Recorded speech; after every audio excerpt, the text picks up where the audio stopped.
This video is a worm farming for beginners video, and it's for those who bought a starter colony from me, and I want to show exactly what to do next. I want to set you up for success because I don't want you to feel like you can't do it. So I want to keep it so simple and show you exactly what to do and what to do moving forward. This is also for anyone who buys worms really, and hopefully there's some good pointers for you while you're getting started on your worm journey. So step one, like I said, this is for the starter colonies. I only have a 4 ounce and an 8 ounce size. And so this size is perfect for a little beginner bin. And so your first step is to choose the right bin. My suggestion with a 4 ounce starter colony is the size of a shoebox or maybe a small tote. For example, I just made this bin. This is a 3 tote stackable bin, and it is but you could use just one if you don't want a stackable system. So, it's about the size of a shoebox, maybe a little taller. This is a great size for a starter colony. I also have these bins. I use these a lot for my breeder bins, but I would say it's a really good size, good surface area. So just another example of what you could use. Here's a standard shoebox size. I haven't used it in a while, but I did poke some holes along the sides just for airflow. But just about this size, I would say a shoebox, small tote. That's what I recommend for a 4 ounce or an 8 ounce starter colony. If you're doing bulk worms like 1 pound or half a pound, I recommend doing a bigger bin. So this one is tailored mostly for people who are starting out small. I'm going to show you what to do next once you pick your bin. We're going to use this bin as an example. Okay, so here's the shoebox. I got this from the Dollar Tree, $1.25, and it's a perfect size. You can get these at any big box store really. So the next step is to pick bedding for your worms. So your worms are going to live in this. They will also process it and turn it into worm castings eventually, but they want it to be a nice carbon source for them to be able to easily move throughout. Some great options are cocoa coir, peat moss, shredded cardboard, banana bloom. I also make my own pre-compost, and that's what I personally like to use and mix with different bedding. So I'm going to show you, I'm going to put some cocoa coir and some shredded cardboard in here. If you do buy a starter colony from me, I do fill the bottom with shredded cardboard and paper, and then the top. You can use the exact shredded cardboard in your box, dump it right in your bin. You can use that for bedding. So this is just shredded cardboard and junk mail paper. I do try to take any tape off or the plastic envelopes. We're gonna go do this. Doesn't have to be perfect, but I like to fill the bedding up about halfway up the bin. I am going to throw a few handfuls of cocoa coir in here. I feel like I like to mix up my bedding. I think of it kind of like a soil mix for plants. And so I like to have a few different materials. You don't have to, but this is what I do. So like I said, I would personally put some pre-compost in here and maybe some cocoa coir and shredded cardboard, but it's good to use what you have on hand. Okay, here's some cocoa coir. You can see how it's really light and fluffy. It kind of looks like a crumbled up brownie. So I'm just going to mix this in here. Like I said, I use pre-compost, but if you get a starter colony, the starter colony itself has worms and all the bedding that they are in, and that's technically kind of like a pre-compost. It's full of microbes. This right here is sterile. There are no microbes, no worms in here. And we're going to wet this down, but then once the starter colony goes in here, which I'm going to pour in a second, all the microbes in the starter colony are going to start inoculating this bedding and turning this into a perfect worm house that they're going to just love and go through and live in. I'm going to start wetting down this bedding. I will say worms are fine with tap water, but the microbes are a lot more picky. So I recommend using rainwater or some filtered water. Or if you do use tap water, just let it sit out for 24 to 48 hours so all the harmful chemicals and minerals can dissipate. Or you can use a tap water conditioner, but this is just some filtered water I filled up. So you're going to want to make this the consistency of a wrung out sponge. So I'm going to start with this and then move it around with, I'm going to put some gloves on real quick. We're going to I got some gloves. We're going to just mix this around. Let this cardboard and cocoa coir soak up this water. You see how there's standing water right here. You don't want this. You want it to be moist, but you want to not have any standing water. So if this doesn't soak up, I'm going to add a little bit more cardboard to soak it up. You start with a little less water than I did. I didn't do a very good job. But I'm going to go grab another handful of cardboard. Or actually, I'm going to grab another handful of cocoa coir and mix that in here. Okay, so like I said, this is not good. You see how there's standing water. That is not what you want. So this is, I guess this is a good example for if you're doing this at home. So let me go grab some more bedding. So I have a handful of cocoa coir. Just gonna throw it right in here. This is dry, but once I mix it in, it's gonna start helping soak up this water. I mean, I don't know if everyone has plants, but I always think of this as kind of like a soil mix, and you want it to have different textures. You don't have to, but like some people only do cardboard, only do cocoa coir, only do one thing, but if you have it on hand and you can throw it in here, then it works just fine. Remember, worms breathe through their skin, so they do want it to be moist. So if this bedding is too dry and kind of dusty and, you know, just there's no moisture in it, add more water. If there's standing water and it's too wet, then you want to add more carbon, more cocoa coir, more shredded cardboard, whatever you have on hand. Let's check this one more time and see about standing water. See how there's no water coming down here like there was earlier. And then you want to take your bedding and you want to do a squeeze test. See, there's a few drops coming out. It's like a wrung out sponge. You see how it's holding together, but then you can push it apart. So this is perfect. You can do a little bit more moist, a little bit less moist, I feel like, but you want to go for about the consistency of a wrung out sponge. You hear how there's moisture in here, but there's only a few drops coming out. That's what you want. So a 4-ounce starter colony is about a handful, roughly. I do measure it to make sure, but it's roughly about this much. So I didn't count the worms. Look, you can already see like a cocoon. There's some worms, baby worms. And this bedding is not like this. It is inoculated. It has microbes all in it. They've been working at this bedding for a while. And so all the microbes in this starter colony, it's a whole living ecosystem. And it's going to go and disperse throughout this bedding and start inoculating this bedding to help it start turning like this. And so, like I said, the starter colony comes with worms, cocoons, whatever's in here. I will say there aren't a ton of adults in here, but there are lots of juveniles, which mean, like, you know, they're small worms.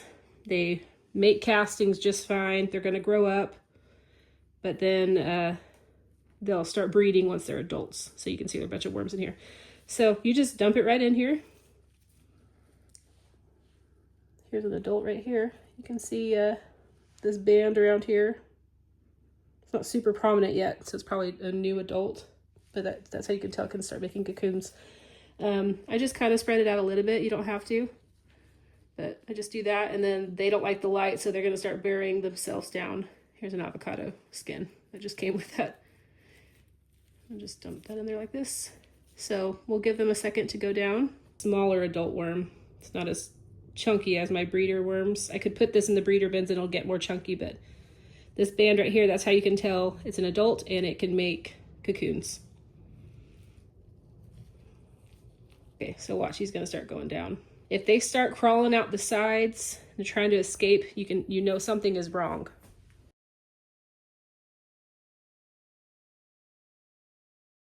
So now, after the worms are in here, I personally like to put a piece of newspaper on top. I don't even wet it down because as the moisture kind of, it'll start kind of soaking up the moisture, and I can tell how wet or dry the bin is based off the newspaper. If this newspaper is staying pretty dry, I know that under here is probably pretty dry, so I'm gonna go ahead and spritz it down. But if this is damp, then I know that the moisture underneath is probably okay. So I like to put that there. They do eventually eat through this. I personally like to put a piece of bubble wrap bubble side down. You can cut it to size, but like I said, you want to put it bubble side down. If you do it this way, then the worms it'll probably suffocate them. They can't breathe. But this way, if you do bubble side down, they can crawl in and out of here, and there's some oxygen in here. So I haven't cut this one to size yet, but yeah, I would just slice that. But for now, I'm going to just fold it over like this. And that's what it would look like. If you do have a shoebox, you can put the lid on like this, and you can poke some holes. But what I did with this is I made some holes along the side here. So you can do that and put a lid on top. Or you can poke holes in the top. For example, this is my stackable bin. I did not make holes in the side, but I did make all these holes throughout the top. So this is what it looks like inside. Here's my bubble wrap. There's the newspaper. the worms do like to hang out in between the bubble wrap of the newspaper because there's just all kinds of moisture, but there's airflow too. And so they go exploring. But see, you have this worm right here. All these are castings up here. They explore and poop all along the way. But I just wanted to show y'all that you can poke holes in the lid or along the sides. Okay, let's open this back up. That's what you would do to, close it up. But for now, so when you first get your starter colony, you dump them in here. And I know it sounds weird, but you're going to wait to feed them. So all of this cardboard, like I said, there's even that avocado peel in here. All this cardboard is food for them. And I know it's not food scraps, but you're going to want to let them settle in, get used to their new bedding. And there's still microbes all throughout this living ecosystem, and worms eat microbes. All these microbes are going to start latching onto this new bedding, and the worms will continue to eat those microbes. Wait 5 to 7 days before you feed them. When you do feed them, there will be a whole new microbe explosion for the worms to go in and eat. I've heard different things, but I hear that worms do not eat food. They eat the microbes on the food. So right now, we're going to let the microbes just kind of settle in, the worms settle in. So I did just tell you not to feed, but I'm going to do a tiny, tiny, tiny feed just to show you what it looks like. So this is some of my worm chow. And what you do is just a very light sprinkle, like that. This is some of my veggie powder. This is just electric compost, dehydrated, basically, veggies, and sprinkled in just like that. You can just kind of rub it in like this, and they will start eating that. And that's what you can start with. You can also start with, if you're doing actual food scraps, what you would do, and I've done this in other videos, and I'm not going to do it right now, but you make a little trench in a spot like that. Maybe put like 1 or 2 strawberry tops or a little bit of lettuce. Top it with some worm chow and then cover it up like this. And then give them a second. Don't feed again until they eat all that food, or at least 80 or 90% of it. You don't want to overfeed your bin. Like I said, this is already food, so you don't have to worry so much. And over time, as this bin becomes more established, there are more microbes, you can start slowly increasing that food. So if it's 2 strawberry tops, you can go up to 4. Or you can do, if you're doing half a handful, you can go up to 3/4 a handful, and just start paying attention and reading your worm bin and seeing, oh, they finished this food in about 4 days. So you can know, like, maybe I can feed them a tiny bit more. When in doubt, just don't feed it, because like I said, this is food for them also. When you feed lightly, it helps the microbes just gradually increase. If you put way too much food in, the microbes, there's going to be a huge explosion, and that overwhelms the worms and can cause anaerobic pockets and cause the worms to get sick and a lot of times die off. So it's just best to less is more in this case, especially with this size bin. As it gets bigger, as you get, as you're expanding and getting into your worm population's growing and you get bigger bins, of course, you can feed bigger feedings. But for now, this is very small, and start small, less is more. Okay, step 6, the ongoing care of this bin. You want to always do the squeeze test like I told you, like this. You want to check the moisture, squeeze, holding together, that's good. And so you want to add more water if it's super dry, and you want to add more carbon if it's too wet. You want it to be this perfect wrung out sponge moisture level. The worms will love that. So you want it to smell earthy. You want it to smell like soil. You don't want it to smell sour. If it smells too sour, usually it means that you overfed or it's not fluffy enough. If it doesn't smell earthy, you know something is off in the bin. If it smells sour, stop feeding it and add a little bit more dry carbon, like shredded cardboard. Mix it in because it's probably too wet, too much food. And to balance it out, add a little bit more dry carbon, stop feeding it, and check on it in a few days. Also, as you go on, you want to be adding grit to your bins. Okay, so these worms, they have gizzards, kind of like chickens. And so you have to add grit to these bins, and they use that grit to grind up their food and eat it. And so forms of grit, my favorite is pulverized eggshells. In my worm chow, I do have oyster shell, and so that's a good form of grit. Some people use a little bit of sand. And put a list on here for you guys to have different forms. My main go-to is crushed up eggshells. So I did pulverize these, you can see. These are all eggshells, and I put them in this jar. This jar is kind of heavy, so I might change to like a plastic one, but I'm going to go ahead and sprinkle some in here. This isn't required day one, but you do want to have this every time I feed to be safe. You don't have to do this, but every time you feed, you want to go and sprinkle this in. This helps balance out the pH. It helps provide grit for their gizzards. And then once they eat the eggshells and it comes out in their worm castings, the calcium in the eggshells is so much more readily available for your plants. So it's got, you know, 2 or 3 birds with one stone for the eggshells, which I love. So they do love to eat these eggshells. To be safe, I like to make sure and add in some grit every time I feed. So whether it's from my worm chow or from this, it's not a cure for a sour or rotten bin, but it does help a lot with keeping it. It does help a lot. Every couple of weeks, especially if you have a bin that has no drainage. See how my stackable bin, it has holes on the bottom and it can drain out. But with this, you can see how if there's a lot of moisture, it can sit and it can start compacting. And so if you're gonna just do the shoebox bin, you wanna make sure once every week or two, just come in here and gently fluff it, reintroduce oxygen back in like this. Just kind of break up the bedding like this, check the moisture. You start getting into this routine of what to do. This reintroduces oxygen back in, doesn't let anything get too compact, so it doesn't go anaerobic. If you do have a stackable system, do this one more time. So all these worms are living up here in the top, and I like to have a dry buffer layer. This is just straight up dry shredded cardboard. You see how there's no worms in here. I like that. And there are holes, I don't want to flip this over, but there are holes in the bottom of here. So anytime there's excess moisture, it drains into this dry buffer. And then if it gets even more wet, it'll drain into the bottom right here. But I try to monitor the moisture. So, I mean, I still fluff up this bin, but this helps it be a little bit more forgiving. I would say a stackable system helps it, be more forgiving. And so if you do forget to fluff it up, you have a place for this moisture to go.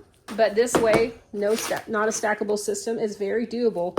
You just have to pay attention and make sure it doesn't get too compact. So just do this about once a week and put it back.